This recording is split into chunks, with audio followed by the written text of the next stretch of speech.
High horsepower doesn't equal great racing, low downforce does.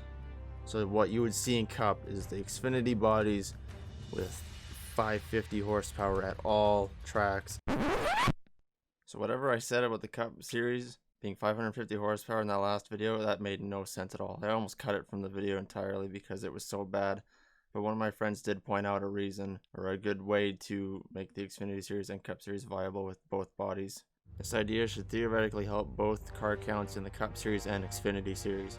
It all has to do with the motors. The idea would be to bring a spec engine to the Xfinity series and leave the Cup series to run team-built 750 horsepower motors.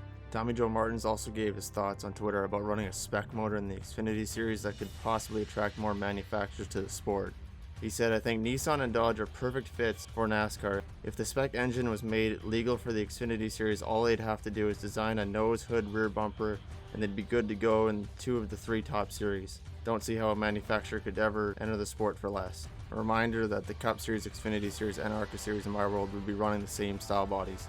So Cup would run a 750 horsepower engine, Xfinity would run a spec 600 horsepower engine, Trucks and ARCA would have their Ilmore spec engines. Running the spec motors in the Xfinity and Truck Series would hopefully attract new manufacturers for the lower tiers before they would make the jump to Cup. Also, Xfinity guys would hopefully be able to just rent out Cup motors and run the same car in the top division whenever they'd like. Hopefully this makes more sense than whatever I said in the first video. However I put it, it would have killed off the Xfinity series in a heartbeat with them just running the same motors between the 2 series. But if you run 2 different motors in both series, then there's a reason to have both of them around.